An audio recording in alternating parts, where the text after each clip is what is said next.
며느리를 보았습니다. 아브라함이 며느리를 만든 과정도 보면요, 하나님의 은혜가 크게 역사하였습니다. 자, 가나안 땅에 살고 있던 아브라함은 며느리를 구하기 위해 자기가 가장 아들처럼 신이 많은 종을 먼 곳으로 보냅니다. 며느리를 구해오라고 먼 곳으로 보내는데 그곳은 바로 자기의 친척들이 살고 있는 땅입니다. 그리고 종에게 신신당부하고 맹세를 시킵니다. 그곳에서 며느리를 데리고 와야지 절대로 가나안 땅에 살고 있는 이삭을 데리고 그곳으로 가지 말라고 신신당부하고 맹세를 시킵니다. 이것을 보면 아브라함이 얼마나 하나님의 말씀으로 단단하게 무장되어 있는지 알 수가 있는 것입니다. 네. 당시에 아브라함에게 그 믿음이라고 하는 것은 어떤 그 내용을 믿는 거냐면 후손과 땅에 대하여 믿는 겁니다. 하나님이 지금 현재는 자식은 딱 하나밖에 없지만 이 한 명의 자식을 통하여 엄청난 민족을 주시고 그 민족이 가나안 땅에 뿌리를 내리고 살면서 하나님의 민족이 될 것이다라는 이 약속을 붙들고 살고 있는 것입니다. 자, 그러므로 어떠한 경우가 있어도 아들 이삭이 가나안 땅을 떠나면 안 되는 겁니다. 지금은 비록 한 명이지만 이 한 명을 통하여 한 민족이 건설될 것을 믿고 있는 것입니다. 그래서 종을 보낼 때에 그쪽에서 며느리를 데리고 와야지 절대로 내가 죽더라도 내 아들을 데리고 그쪽으로 가서는 안 된다. 신신당부하고 맹세를 시켰습니다. 말씀을 붙들고 있는 겁니다. 우리가 이때 아브라함의 나이가 140이었죠. 아주 나이가 많은 아브라함의 모습을 통하여 우리의 갈 길을 봐야 합니다. 하나님의 말씀과 약속을 붙들고 살아야 된다는 것입니다. 하나님은 우리에게 이렇게 살면 복을 받는다, 이렇게 살면 영생과 구원을 누린다라고 우리에게 이미 말씀하셨습니다. 자, 그 말씀을 우리가 붙들고 일평생을 살아야 되는 것입니다. 할렐루야. 절대 이렇게 말하면 안 됩니다. 그 약속 붙들고 산다고 해서 떡이 나오나요? 밥이 나오나요? 이렇게 말하면 안 돼요. 하나님 우리 의지하고 하나님 말씀 부여잡고 살면 영생을 얻을 뿐만 아니라 하나님은 우리의 육신도 책임져 주시고 돌보아 주시는 것입니다. 그러나 당장 우리가 육신의 떡을 위해서만 살면 영혼의 구원을 잃어버릴 뿐만 아니라 어찌 육신의 구원을 혹시 육신의 떡을 많이 얻는다 할지라도 뒤끝은 반드시 허망하고 불행해집니다. 말씀을 붙들어야 돼요. 하나님을 붙들어야 돼요. 아브라함의 종은 멀리 이제 먼 길을 떠납니다. 그러면서 아브라함에게 약속하고 맹세합니다. 반드시 그쪽에서 이쪽으로 데리고 오지 아드님을 데리고 그쪽으로 가지는 않겠습니다. 맹세했습니다. 자, 당시에 아브라함이 자기의 며느리를 구하는데 자기의 친척 중에서, 그러니까 자기하고 피가 섞인 사람 중에서 며느리를 얻는 것은 그때는 흔한 관습이었습니다. 왜냐하면 정신이라든지 문화라든지 종교라든지 이런 것을 알 수 있는 사람들 가운데 혼인 대상자를 그때는 구했습니다.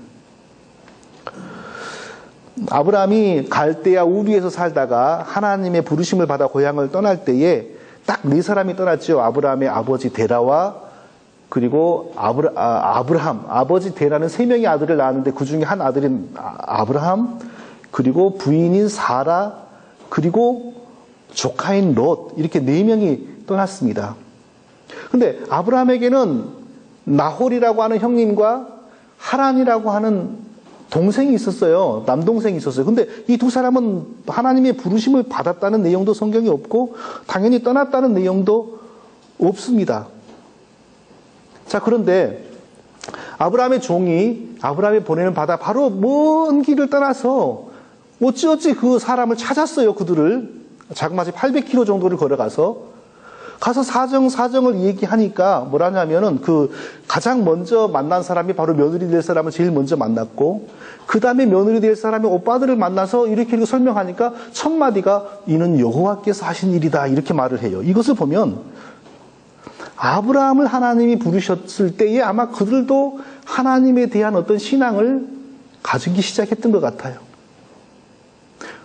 우리가 이 하나님을 믿지만 우리 중에 어떤 사람은 성경을 더 많이 알아서 하나님 믿는 신앙이 더욱 성경적인 사람이 있는가 하면 어떤 사람은 성경을 한 번도 또는 한 페이지도 읽어본 적이 없어 하나님에 대한 이미지는 가지고 있지만 구체적으로 하나님이 어떤 분인지를 모르고 있는 것처럼 신앙의 이 정도가 다양한데 아마 그 친척들도 하나님에 대한 어떤 것을 어렴풋이 전달받았던 모양입니다. 그러니까 아브라함이 자기의 며느리를 바로 다른 데가 아니라 거기에서 이렇게 데리고 온 것입니다.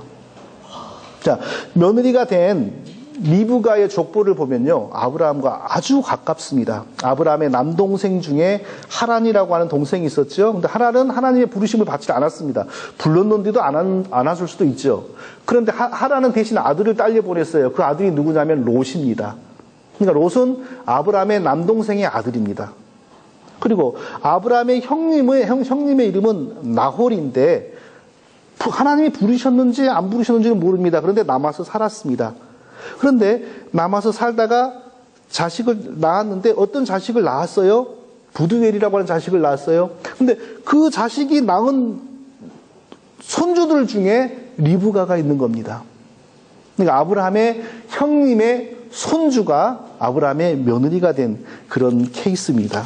옛날에는 특히 성경의 고대 역사를 보면은 이런 결혼이 아주 그때는 흔했습니다. 그러니까 아브라함 입장에서는 믿을 수 있고 그래도 신앙이 어느 정도 좀 바탕이 비슷한 친척들 간에 이렇게 며느리를 얻어오는 것을 더 안심했던 것 같습니다. 요즘에는 인터넷이 있고요, 카톡이 있고요, 국제전화가 있고요. 그래서 한 번도 가보지 않은 지역에 정보를 너무 쉽게 얻습니다. 얼마 전에도 저에게 전혀 모르는 사람에게서 카톡이 왔어요. 그래서 목사님 거기에 누가 가는데 1월 달에 가는데 아파트 좀 구해주세요. 그래서 나는 또 그런 거 거절할 수 없잖아요. 어찌 알아요? 그러다가 또 우리 교회 교인이 되고 전도가 될런지. 그래서 구해주겠습니다. 그래서 요즘 카톡이 오고 가고 막 그래요. 네. 이 시대에 그런 게 어디 있습니까? 800km나 떨어진 곳입니다. 이 시대의 유일한 방법은 며느리를 찾으려면 직접 가든지 믿을 만한 사람을 보내든지, 사람이 가거나 보낸다고 해서 사람 만나집니까? 가서 어떻게 자기의 친척들이 사는 곳을 찾아가서 정확하게 그렇게 만날 수가 있겠어요? 800km면 서울, 부산을 10번을 왕복하는 거리예요. 이 거리를 걸어간 겁니다. 그런데 종이 거기까지 가서 가장 먼저 만난 사람이 누군지 아세요? 리브가를 제일 먼저 만났어요. 사람 눈으로 보면 이것은 기가 막힌 우연입니다. 그리고 그 다음에 만난 사람이 누구냐면 리브가의 오빠들을 만난 거예요. 800km가 떨어져 있는데 이런 우연이 어떻게 벌어지겠어요? 하나님께서 역사하지 않으면 이런 일이 일어날 수 없는 거예요. 하나님을 의지하고 말씀 붙들고 살고 있는 아브라함의 믿음대로, 아브라함의 기도대로 하나님께서 역사해 주신 것입니다. 사랑하는 성도 여러분, 아브라함의 그 하나님이 지금 우리의 하나님입니다. 우리가 아브라함처럼 하나님 의지하고 하나님 말씀 부여잡고 바른 믿음으로 살려고 노력하면 하나님은 절대로 저와 우리 성도님들을 버리지 않습니다. 절대로 하나님 우리 외면하지 않습니다. 아브라함처럼 하나님 의지하고 바르게 살기를 위해서 힘쓰면 하나님 절대로 우리를 외면하고 버리지 않습니다. 하나님 믿어야 합니다. 기도해야 합니다. 하나님은 우리의 믿음 보십니다. 하나님은 우리의 기도를 들으십니다. 아브라함의 기도대로, 아브라함의 믿음대로 하나님은 아브라함에게 아주 현숙한 리브가를 며느리로 주셨어요. 자, 오늘 본문은 이렇게 아브라함이 며느리를 보아서 가정이 이제 이루어졌는데 이 가정에서 자녀가 출생하는 과정을 보여줍니다. 아주 중요한 사실 두 가지를 살펴보겠는데요.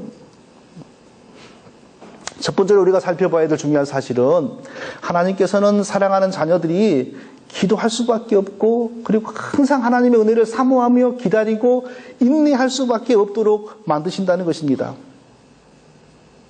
기도하지 않은데도 아무렇지 않게 사라지고 하나님의 은혜를 간절히 바라고 소망하지 않은데도 평안하게 사라진다는 것은 그 사람이 하나님의 자녀가 아니라는 것입니다. 이게 굉장히 무서운 얘기입니다.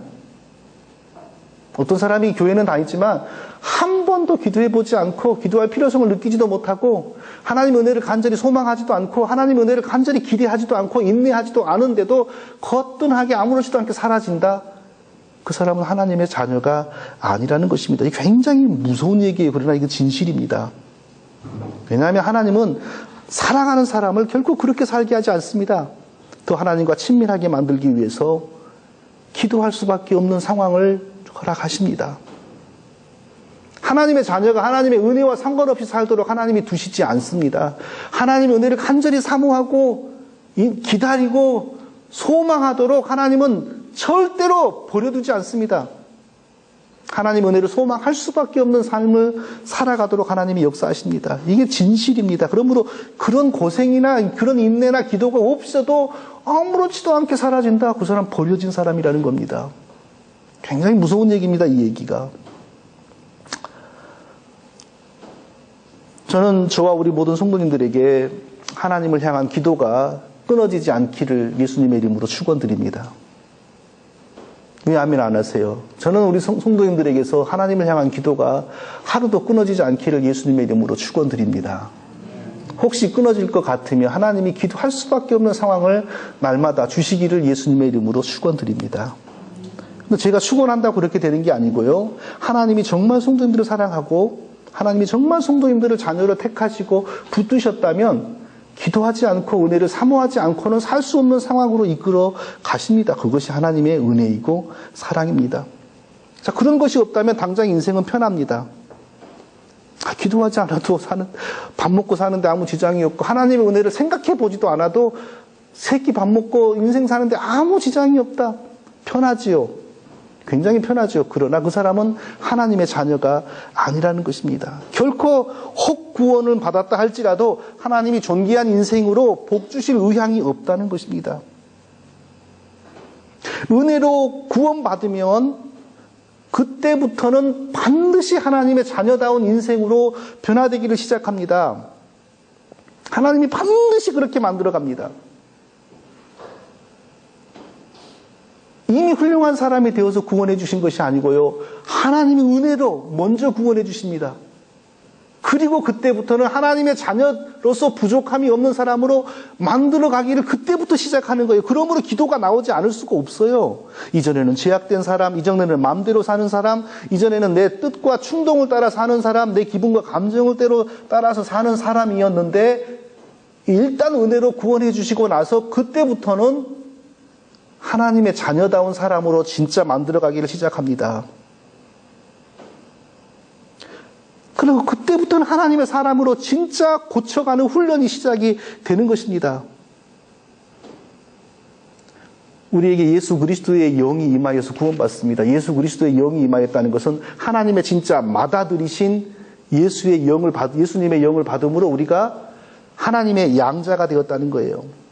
그럼 그때부터 우리의 형님 되시는, 형님이라고 하니까 표현이 조금 인간적인데 사실 그렇죠. 우리의 형님 되시는, 영적으로 큰 형님 되시는 예수님을 닮아가기를 시작하는 거예요. 성경적인 성품의 변화, 믿음의 성장, 마음의 변화, 가치관의 변화가 서서히 시작이 돼. 이것을 신학적으로 성화된다고 합니다. 예수님의 성품과 예수님의 믿음의 분량을 향하여 자꾸자꾸 성장하고 변화되는 겁니다. 이 변화가 조금도 안 일어난다? 구원받지 못했다는 겁니다. 구원받을 때 예수님의 영을 받으면 반드시 이 변화가 일어나기를 시작해요. 술을 끊고 담배를 끊는다. 이건 너무나도 기초적인 것이고 그까짓 것을 가지고 그 사람이 예수님 믿는 사람 되었다 이렇게 말할 가치도 없는 거예요. 그런 것은요. 그 정도의 변화는 성도의 변화에서도 너무나 나는 바닥에서도 저기 밑바닥에서 볼 수 있는 변화고 인간의 변화요. 인간의 속성의 변화요. 우리 속에 하나님의 영이 우리 속에 오셔서 우리를 예수님 닮은 사람으로 변화시켜가요. 이 과정 속에서 우리가 얼마나 많이 기도하게 되고 얼마나 많이 하나님의 은혜를 사모하게 되는지 이게 말로 표현할 수 없어요. 그러므로 교회는 다니는데 일평생 3분도 기도해 본 적이 없다? 솔직히 말해서 돌려서 말할 필요가 없어요. 구원받지 않은 사람입니다. 하나님의 손길이 없는 사람입니다. 인간이 변한다는 것은 불가능한 일입니다. 사람이 변할 것 같습니까? 예전에 제가 이전에 오래 수년 전에 만난 어떤 성도님에게 무슨 얘기하다 그래도 그 사람이 변하겠지요. 그러니까 뭐라 하냐면, 목사님 사람이 변해요? 인간이 변한다고 생각하세요? 이렇게 그분이 아주 진지하게 그렇게 말했는데, 사실 제가 많은 것을 생각하게 됐어요. 그 말을 듣고서요.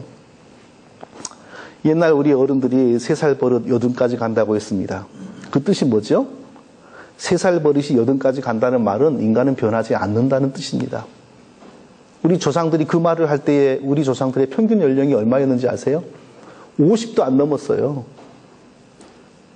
50이 넘기가 힘들었어요. 그래서 어쩌다가 60 넘게 사는 사람이 나면 온 마을이 마을 잔치를 했어요. 그랬던 시절에 3살 버릇이 80까지 간다 이렇게 말했어요. 그게 뭔 말이에요? 사람은 안 변한다는 거예요.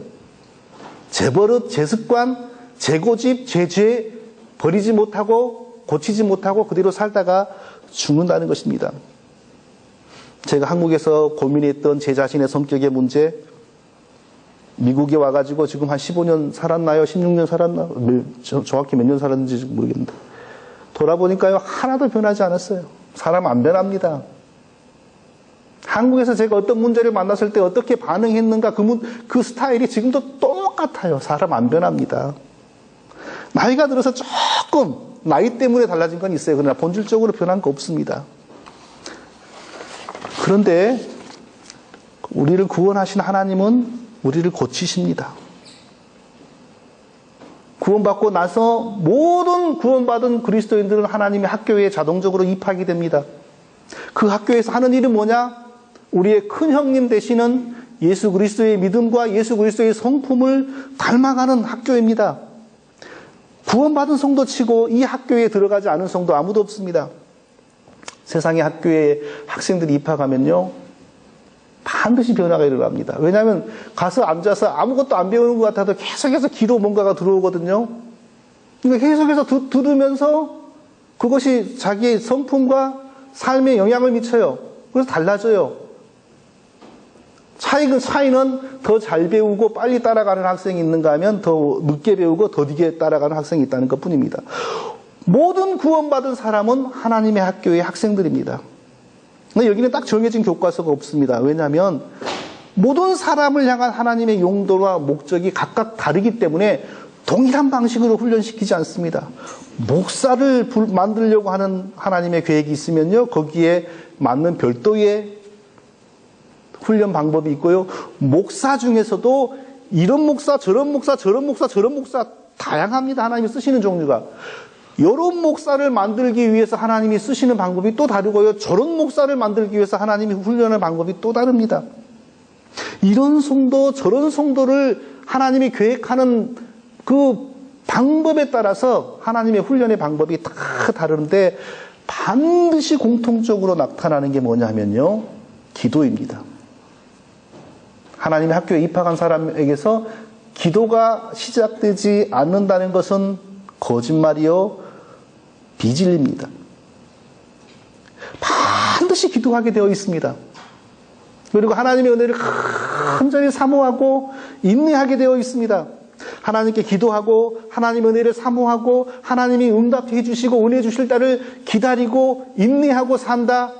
여기에 굉장한 비밀이 있습니다. 그게 뭐냐 하면요, 그 과정을 통하여 그 사람이 철저하게 하나님의 사람으로 자라간다는 것입니다. 이해되십니까?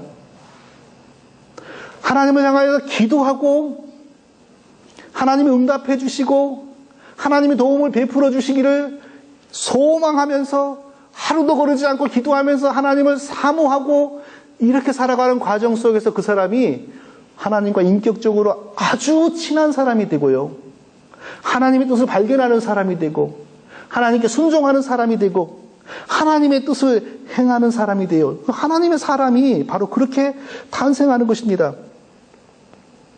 그러므로 하나님의 은혜를 사모하게 된다. 아주 복된 인생이 되어간다는 증거입니다. 기도하지 않고서는 살 수가 없다. 아주 하나님의 은혜가 흘러넘치는 귀한 인생이라는 것입니다. 그래서 하나님은 사랑하셔서 일단 은혜로 구원해 주시면 그 다음부터는 그 사람이 기도하지 않고서는 살 수 없는 상황으로 인도해 가는 것입니다. 하나님의 은혜를 정말 소원하지 않고서는, 소망하지 않고서는 살 수 없는 상황으로 몰아가시는 것입니다. 만약 우리가 이런 상황 속에서 지금 살아가고 있다면 왜 우리가 기도하지 않고 하나님의 은혜를 생각해보지도 않고 살아가는 사람들의 그 모습을 그렇게 부러워해야 됩니까? 단지 그들에게 돈이 많다는 이유로? 단지 그들이 지금 비즈니스가 잘 된다는 이유만으로? 아니요. 그것은 우리가 정말 영적인 진리를 너무나 모르기 때문에 가지게 되는 생각인 것입니다. 정말 복받은 사람들은 하나님의 학교에 입학한 사람들입니다. 할렐루야. 하나님의 학교에서, 하나님의 학교는 결코 놀고 먹는 학교가 아닙니다. 계속 하나님을 향하여서 고민하고, 하나님 안에서 근심하고, 하나님 안에서 골똘히 연구하고, 그러면서 기도하고, 하나님의 이런 은혜가 저에게 필요합니다. 어린 아이가 부모의 존재와 부모의 능력과 부모의 사랑을 알아가는 그 방법이 뭔가를 생각해 보세요. 아빠, 이거 사야 돼. 사주세요. 이거 좀 해주세요. 자꾸 이런 말을 하는 겁니다. 그래서 처음에는 아직 멀어. 나중에 하나 사주면 얼마나 좋아합니까? 그러면서 자녀와 부모가 인격적으로 깊은 관계가 형성이 되는 거예요. 그 자녀들이 이것 좀 해주세요. 그게 뭐예요? 우리 성도들에게 기도하는 겁니다. 우리 아빠가 나한테 언제 스마트폰을 사주지? 늘 기다려요. 금년 말에, 내년에. 그게 바로 우리 어른 성도로 말하면 하나님을 향하여 인내하며 은혜를 사모하는 겁니다. 이것이 없으면서 어떻게 자녀가 부모의 사랑과 부모의 능력을 알게 될 수 있겠습니까? 그러므로 우리가 기도할 수밖에 없다면, 그러므로 우리가 하나님의 은혜를 날마다 사모할 수밖에 없다면 우리는 아주 복받은 하나님의 자녀인 것입니다. 아브라함과 그 아들 이삭을 보십시오. 이들의 존재는 역사에서, 하나님 나라의 역사에서 비교할 수 없이 귀하고 복된 존재들입니다. 하나님 나라의 조상들입니다. 그런데요, 아브라함, 귀한 자식을 100세의 간신이 낳았습니다. 100세의 간신이 귀한 자식을 낳았는데, 그러면 이 자식이 장가를 좀 40세에 가지 말고 한 30세 미만에 가가지고 1년마다 자식을 그냥 공장에서 뭐 장난감 뽑듯이 막 생산해야 되지 않습니까? 오늘 아침에 미국 목사님 가족이 여기에서 사진을 찍는데요. 세보지 않았는데 한 가족에 쑥 한 12명 돼요. 애들이 주렁주렁해서 이게 다 네 가족이냐 그러니까 다 지 가족이래요. 그래서 네가 아메리칸 아브라함이다. 네가 한 민족을 이루었다. 그러니까 아니 여기 우리 큰아들하고 큰아들 부인하고 큰아들 애는 빠졌다 그러더라고요. 어마어마하게 자식을 낳았어요. 그냥 제가 놀랐어요. 왜 이렇게 자식을 많이 낳았는지. 기껏 이 미국 목사님 나보다 한 살 많은 사람인데 나는 자식 셋인데 거기는 12명인가 그래요. 이게 부러워할 일인지 놀랄 일인지 저도 잘 모르겠습니다. 아브라함이 이삭을 통하여 하나님의 약속이 이루어지는 거 보려면 뭐 그 지경이 돼야 되는데 딱 하나밖에 안 됐죠. 근데 하나 있는 아들도 간신히 40살에 장가를 들었는데 60이 될 때까지 자식이 한 명도 안 생기는 거예요. 손주가 없어요. 20년간 손주가 안 생기는 거예요. 사람의 말과 사람의 표현을 하면 어떻게 되는 겁니까? 아브라함 집안은 손이 귀한 집안입니다. 자식을 잘 못 낳는 내력이 있다고 하는 거죠. 그러나 그게 진실이 아니었습니다. 이삭 다음에 야곱은요, 12명을 낳았어요. 12명이 이스라엘의 조상이 되어서 이스라엘 민족이 형성이 되었어요. 하나님은 일부러 아브라함에게 자식의 문을 막고 있었던 거예요. 그리고 간신히 열어주었는데 100살에 단 한 명. 하나님은 일부러 이삭에게 자녀의 문을 막고 있었어요. 그리고 간신히 20년 만에 낳았는데 쌍둥이 딱 한 번. 왜 그렇겠어요? 그게 바로 믿음의 학교였던 것입니다. 그 자식의 문제를 통하여 계속 기도하게 만들고 자식의 문제를 통하여 하나님의 은혜를 계속 사모하게 만들고 하나님 안에서 절코 그 마음과 기도가 떠나지 못하도록 하나님이 딱 붙들고 있었던 것입니다. 성도 여러분 기억하십시오. 정말 하나님이 사랑하시고 복 주시고 귀하게 쓰는 사람은 기도할 수밖에 없는 인생을 사는 사람입니다. 할렐루야. 기도하지 않고 사는 사람 복 받은 사람들 아닙니다. 하나님의 은혜를 사모하지 않고 대략 사라지는 사람들, 결코 은혜 받은 사람들 아닙니다. 하나님은 사랑하시고 귀하게 쓰는 사람들을요, 그 사전에 충분히 기도하게 만들고 훈련받게 만드십니다. 모세를 보십시오. 40살에 하나님을 위해서 일하고 싶은 마음이 생겼습니다. 그러나 하나님은 그때 쓰시지 않고 광야 학교로 보내서 40년간 기도하게 만들었습니다. 40년 만에 졸업하여서 80세부터 일하기를 시작했습니다. 여호수아가 이스라엘 백성들의 가나안 전쟁을 이끌어가는 지도자가 되기 전에 모세 밑에서 몇 년인지는 정확히 알 수 없지만 충분히 기도하고 충분히 훈련받게 만드셨습니다. 하나님께서 다윗을 귀하게 쓰시기 전에 먼저 폭군 사울의 손에 붙여서 수없이 죽을 고비를 넘기게 하시고 그때마다 간절하게 무릎 꿇고 엎드려서 눈물로 기도하게 만들었습니다. 그런 세월을 적어도 10년 이상 보내게 만들었습니다. 놀라운 사실은 이 사람들이 바로 그런 과정을 통하여서 철저하게 하나님의 사람으로 탄생하였다는 것입니다. 원하는 것만큼 돈이 다 공급이 되고 원하는 것만큼 건강하고 원하는 것만큼 마음이 즐거운 사람은 복받은 사람이 아닙니다. 보통의 인생일 수는 있으나 결코 복받은 사람들이 아닙니다. 왜냐하면 기도가 나올 수가 없습니다. 그런 사람에게서는요. 하나님의 은혜를 사모할 수가 없습니다. 만일 제가 원하는 것만큼 매일 제가 물질을 다 누리고 살고 원하는 만큼 건강이 제게 넘쳤다면 저는 결코 지금 이 자리에 있지도 못합니다. 이삭이 그 아내가 잉태하지 못함으로 그를 위하여 여호와께 간구하매 여호와께서 그 간구를 들으셨으므로 그 아내 리브가가 잉태하였더니, 네, 결혼했는데 20년간 자녀가 생기지 않았다는 것은 기도하게 만드는 겁니다. 성경은 딱 한 번 기도한 것처럼 말씀합니다. 20년간 자식이 생기지 않았는데 어찌 딱 한 번 기도하겠습니까? 어찌 딱 한 번 기도했더니 하나님 또 달랑 또 자식을 주셨겠습니까? 그게 아니죠.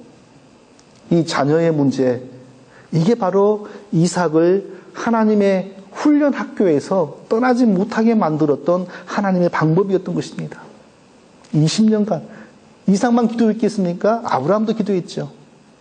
간절하게 쉬지 않고, 그리고 언제나 하나님이 역사해 주시도록, 언제나 하나님께서 은혜를 부어주시도록 계속 기도하며 인내하고 하나님의 때를 기다리고 있었던 것입니다. 바로 이러한 과정을 통하여서 아브라함과 이삭이 더 믿음의 사람으로 서갈 수 있었던 것입니다. 사랑하는 성도 여러분, 우리가 이처럼 기도할 수밖에 없는 인생을 살고 있다면, 지금 우리가 이처럼 기도하고 하나님의 은혜를 사모할 수밖에 없는 상황 속에 있다면 오히려 감사하시고요, 오히려 기뻐하시고 할렐루야 하면서 하나님께 찬송하시며 더욱 하나님 사랑하시고 충성하시기를 예수님의 이름으로 축원드립니다. 크게